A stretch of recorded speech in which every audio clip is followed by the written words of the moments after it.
Good morning, everybody. Thank you. Thank you for joining the call.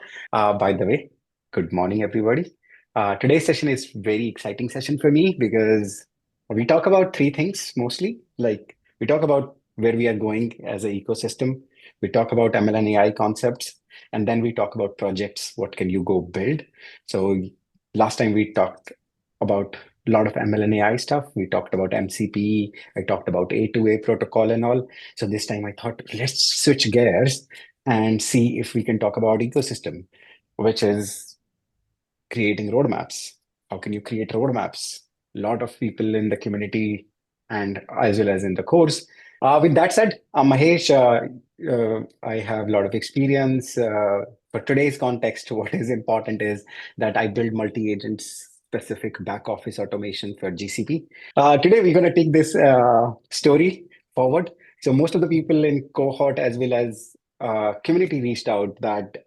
So today we will talk about how can you win or build things, being David in this story and not Goliath. Goliaths already know what they need to do. They need to train the largest, biggest models. Then they need to build the easiest way to adopt those models, and they are iterating on it. And then they're waiting for you to show what is working, and then they can copy it and build it. So that's their strategy. But before that, we will figure out what's working today, where we are in the agent journey. We will discuss what's working, what's not working.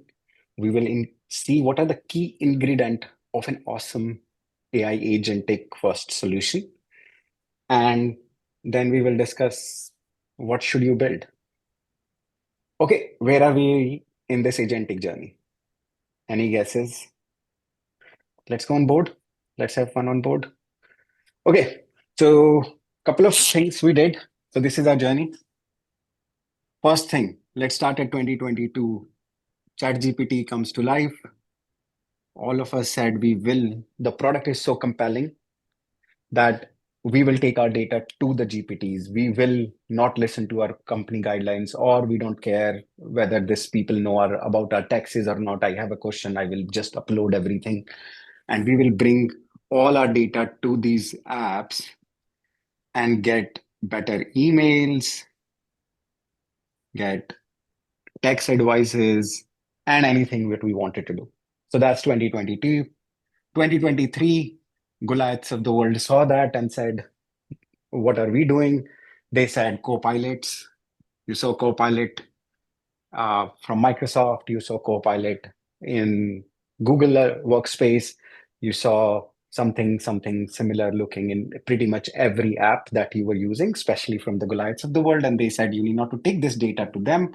Actually, the data can stay in Outlook or Gmail, Gemini in Gmail, Outlook. And if you're doing email, we can meet you here. Salesforce said we will meet you here also with our solutions. And the list goes on and on. Right? So you need not to take your data to the app, the intelligence, where the intelligence is, the intelligence comes to your data. That's 2023. 2024, we said, okay, great. These guys took this one. What can we do? We said, okay, let's build agents. So we attach tools to them, and now you can do more. We can automate stuff. We can create workflows, and that allow us to create end-to-end workflows inside companies, outside companies. You saw Zapiers, you saw Raplets of the world, and there is a lot more came and still coming. That's the world of agents. And in 2025, then they are coming also and they are saying, yeah, this is cool, but here is our things. There are few opportunities here which we'll discuss, but again, they are taking over. And then we said, you know what, single agents are not cutting it. Here is multi-modal and multi-agent specific things. So here we talked about orchestration. We talked about how can you actually take on a full job and accomplish it by dividing and conquering. So you divided into different things. Let's quickly see what these multi-agent systems are. So at least you know what I'm talking about during the session. So that's the current state you are on. I did it in 3 minutes. We have done detailed sessions on these, but at least you know where we are. So this is where how the journey is evolving. A multi-agent system has orchestration, focus. It can access tools. It can focus on a specific thing. It can cooperate with others. And it has this thing called memory so that it knows what you told it, what it need to evaluate, what goal it need to achieve. And it has a reflection and guardrails that when any agent does a job, it can check if this job is done or not. With that, you can create a system. You can assign a job. Say, hey, dude, you know what? Do a research and find me all the companies which all the verticals where people process more than 60 contracts a year or a month or a week. And this says, okay, I got a goal.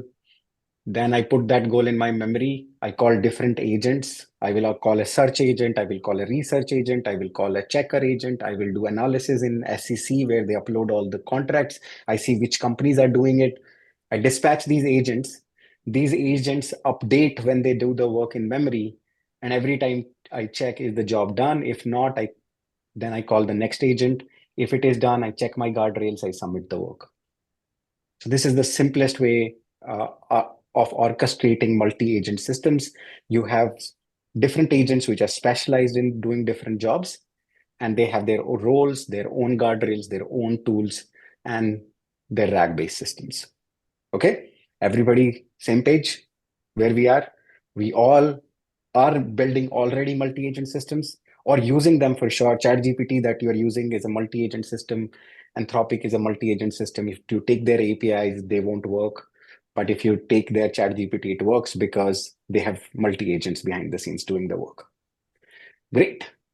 We discuss all this week in our course. We teach a course around multi-agents and how can you build agentic workflows to life. If you want to join that, we are starting our July cohort soon.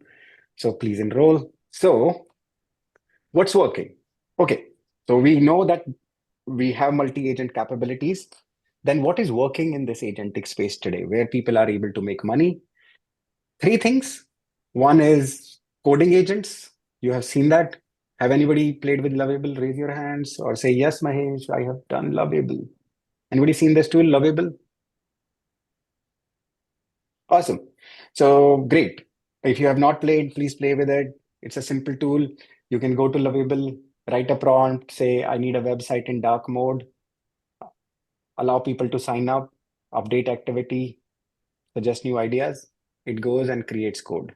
It's a coding agent which creates an awesome and first apps for front-end applications. It gives you connectors for backend, but by just writing this much, I was able to create this whole website. It went ahead, it created this. And the cool part is that actually I can see the whole code. So this is the whole code. These are the files they created. This is the app. This is their TypeScript file, and you can go on. And you can even take this and this first version and now hire a developer to debug or stay in your world. So this agent works today. So this is a multi-agent system which is deployed in production and it's making money for somebody. Not for us, but for someone. Great. Second one is cool, which I took the example of, which is our ChatGPT. When you do ChatGPT, this is the example I did recently where I was looking for industries where I can go, and in these verticals, I wanted to know how many companies are doing high number of contracts. And it said, okay, IT consulting services. These are, and it also told me which are those companies which are processing. So my sales can go target them. They said, this is the size of employer, this is where they are based. And these all are doing contracts and they have a small in-house legal team. And all this would be a whole research. I need to hire somebody. If you hire McKinsey, that's what they used to do for you. But now you can just do it yourself. So that agent kind of works, at least makes it low hanging, not high accuracy, not precise, but instead of me spending hours to do this, it did a much better job than I could have created this in 3 days. That is working. And what's coming next is the next version of this is even more interesting. I looked at this one. This is Azure, just released it on May 19th at Build. This is a scientific discovery agent. So imagine a multi-agent version of what research agent you did. So this one has a graph and it goes out and creates hypothesis first as a scientist and then validates or invalidates these. So highly recommend reading this one. But the idea is that if you wanted to do scientific discoveries, finding new protein or how a protein will react to a medicine, you have different hypotheses. This will go run those simulations, run those tests, and then eventually come to a conclusion. So these are the agents that work today. And there are many more. Of course, I took three examples just to excite you on what is Lovable, what is the research, and what's coming in this low-hanging research world. So this is the world where it's really hard to find McKinsey to do this research for me. I can get it done. And now everybody has a research before they can take decision in 15 minutes. And I have some kind of good agent if I can give good instructions. Same as if you want to create a front end, you can create many front ends. It's not perfect. It doesn't have a lot of graphics, but it's better than you just drawing on, cardboard. That's what I used to do before. Okay, so that's working. Then what's not working for AI agents? Vertical agents that will replace humans completely. That's the holy grail. That's what we were sold on. And my experience, what I'm seeing out there, that's not working. Here are a few examples. There was this clinical agent, they didn't name it. I read the Texas Attorney General settlement. They claim that they have less than 0.001% hallucination. I'm pretty sure nobody evaluated it. Somebody made the claim just to get to doctors and prove and get an awesome GTM. The Texas Attorney General sued them. There is a settlement here. They ended up paying millions, which is undisclosed amount at this point, but they were pretty bankrupt. Devin, all of you heard that story 1.5 years ago almost. There was an agent which said, I can code for you, I can do everything what an agent, a software engineer does. I can be in your team and you don't need software engineers. Since then, they have revised their pitch. Now they are saying we are assistant to coders because it's really hard to take on end-to-end jobs. And there was this study answer.ai did where they said this is what an engineer does, a software engineer does, 20 jobs. And they found only Devin does three, and that too partially. The last one, and there are many like this, do not pay. Do not pay said, here is our lawyer.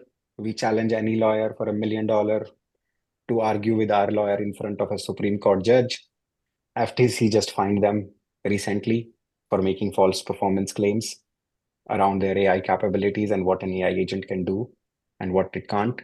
But you saw what is working, which is augmenting white collar workers or people who are really hard to hire, expanding their capabilities working, replacing them end to end is not working. And then if you want to build, you have this whole idea of Goliath in front of you, which is these all the incumbents in those areas. And hopefully this is you. And if you are this, then what's that sling looks like?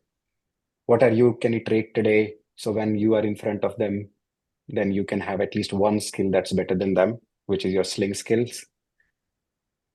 These are the three things. That's your sling. One is the UX. You can differentiate on UX. These folks have really bad user experience. I have tried all of Goliath user experience. They don't appeal. They don't transparently talk.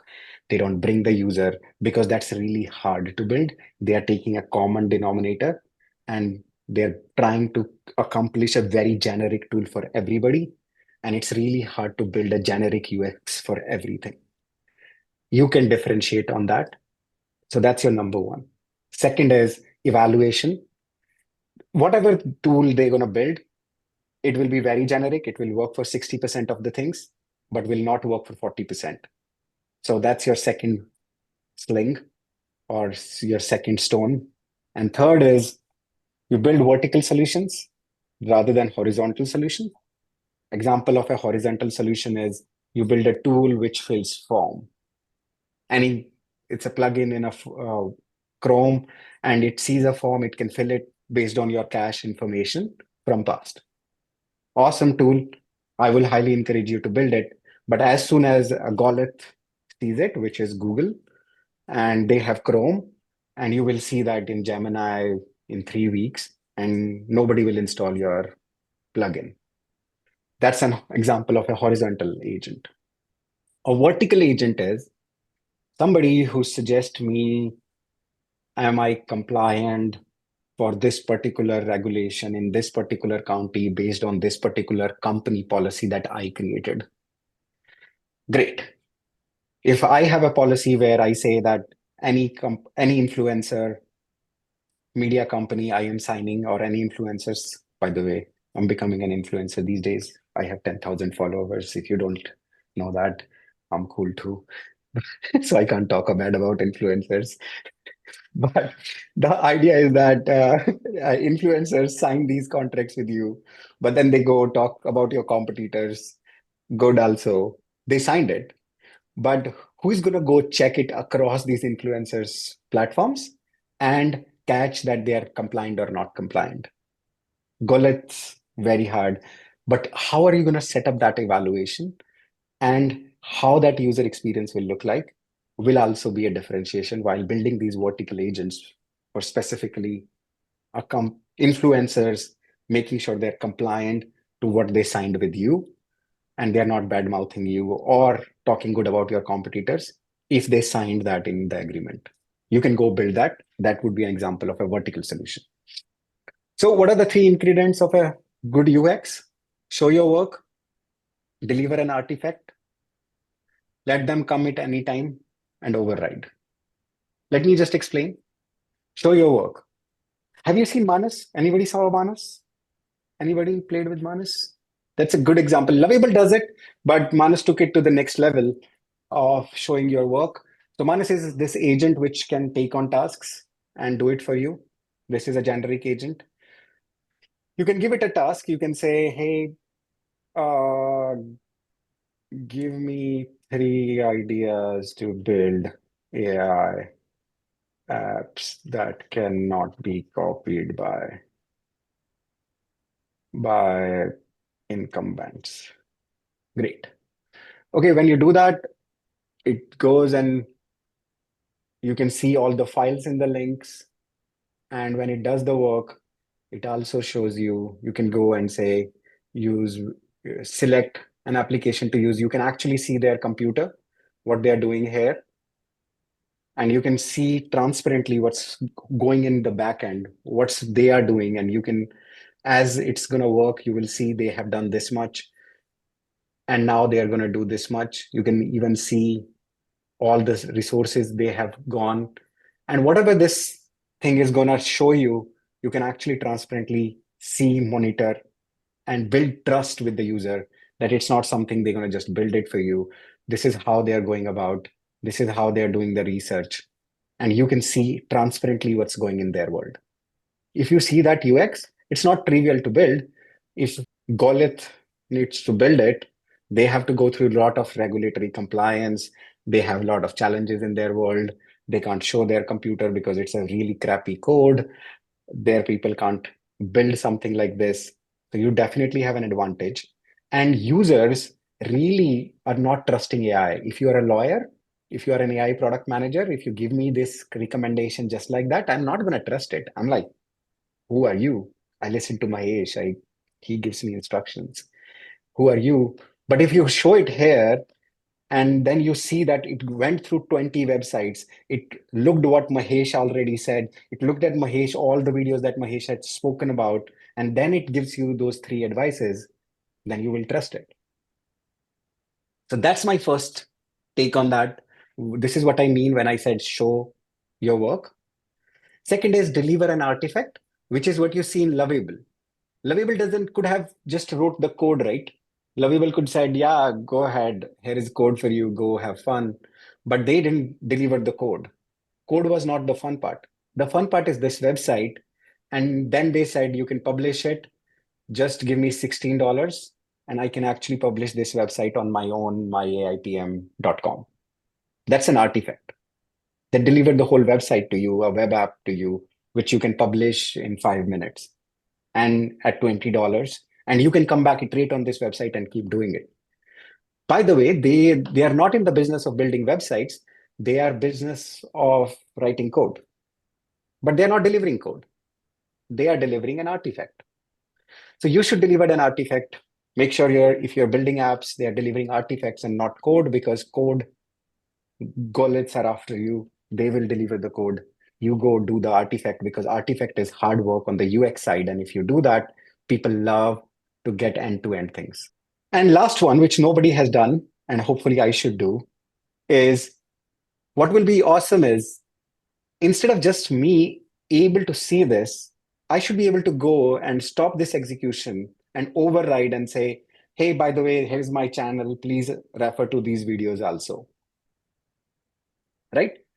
Allow the user to actually override what you are able to do. If you're able to show it, if you have that user experience, you have a process, can I override that process? That's the next level. If you can do these three things in your UX, you are setting yourself 2 years ahead of any Goliath who wants to come after you.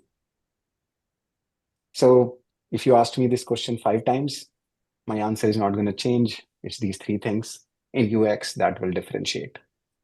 Evaluation. How are you going to evaluate when you go build this thing? You have to create a golden set.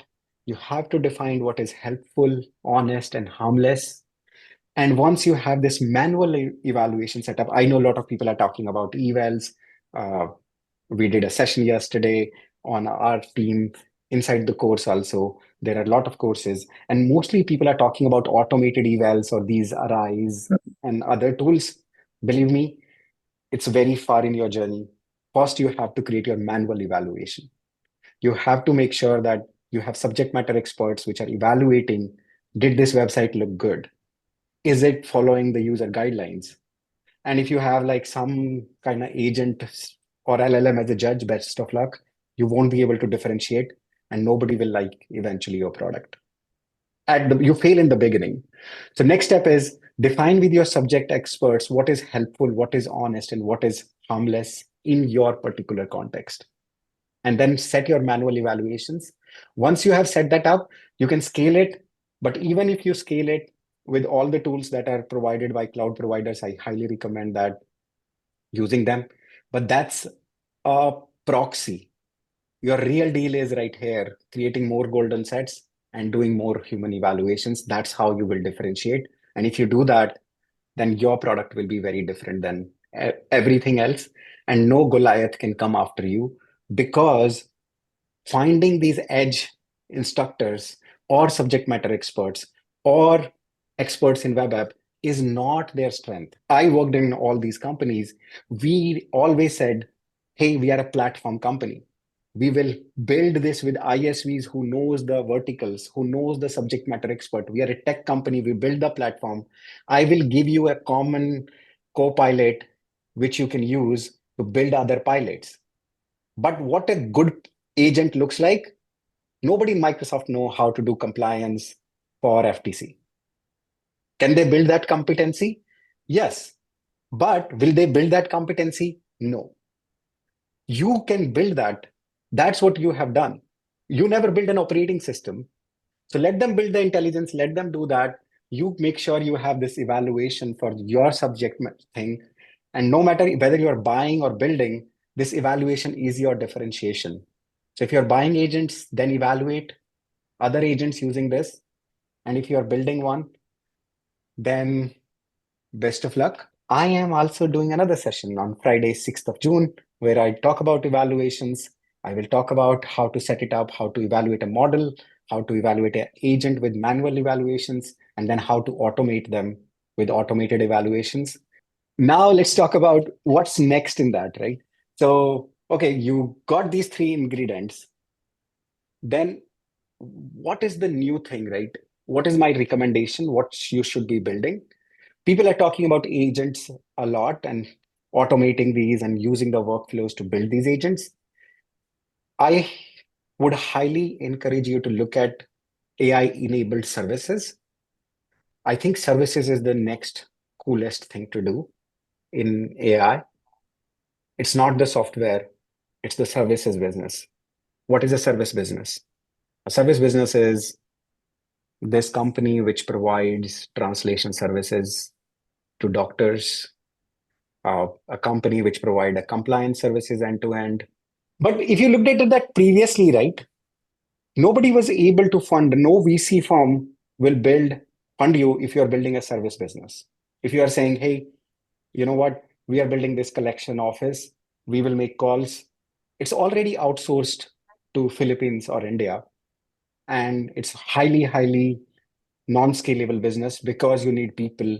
And when you train these people, they go get hired in better companies, and that's what you keep doing if you're doing service business. Margins are 15%, and economy of scale is hard. It's a stagnant business, but not anymore, right? If you think about AI and if you think about agents, the new companies which entered this 6 months ago, we are already behind. That's all I'm trying to say.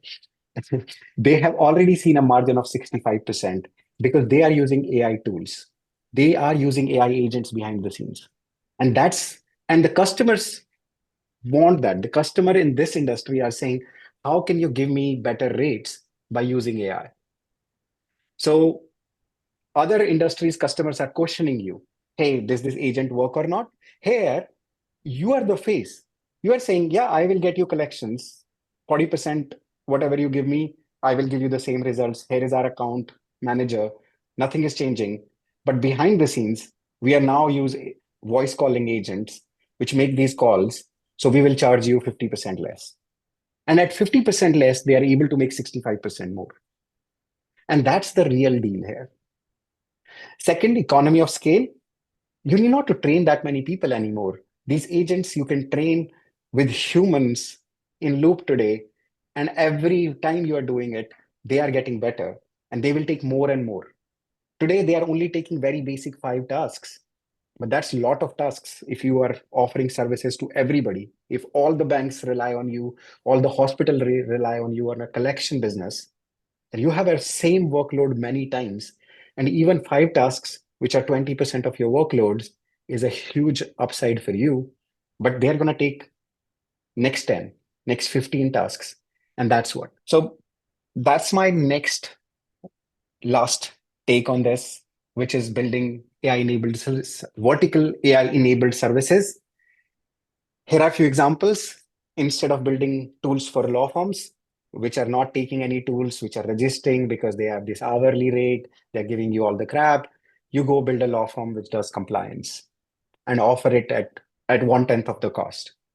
Or buy a law firm or work with a new law firm, which is first AI enabled service. AI collection agent, I talked about becoming first AI collection services company, do collections for all these banks, make the calls, their work on profit. So if somebody did not pay their bill, you can buy all their non-paid bills and pay them 40% or 60%. And whatever rest you make is yours. That's how this business works. You can just open a company, start that, and you will be much more efficient, much more powerful. And as this grows, nobody stops you. You are not signing up for end-to-end automation. You're signing up for something that's working today and monetizing it while you build something that's coming. And last, you should build tools for teachers, of course. But how about building an AI for school? I don't know how that will play.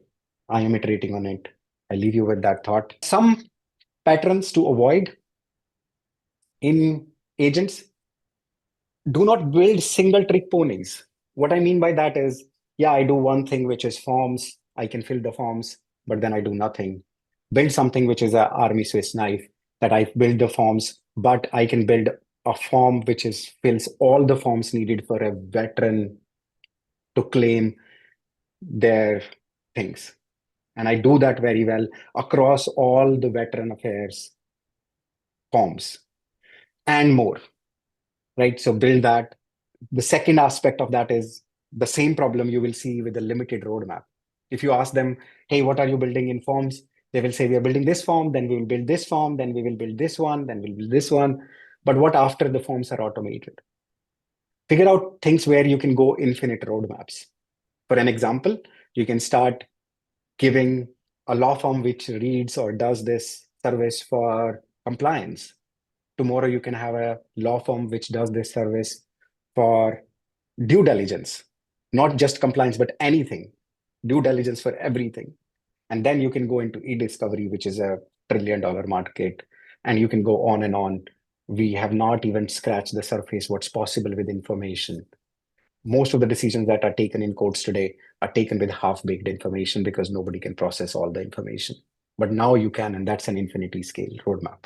Use cases with low margin of error versus high margin of error.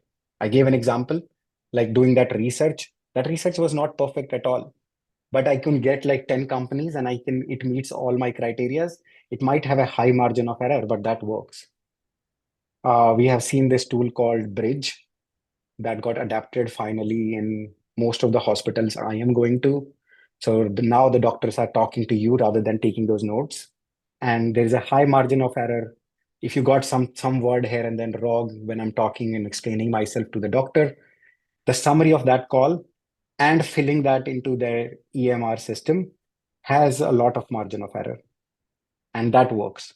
But if you build a system which recommends medicine to you, best of luck. It's not going to work. That's a low margin. You don't have a high margin there. One spelling, one word here and there, and you will be sued left and right. So those are the anti-patterns to avoid. So that's all what we covered. What we covered is what is the current state, where can you focus, AI-enabled services, and some anti-patterns to remember or avoid. Thanks for listening to me all along.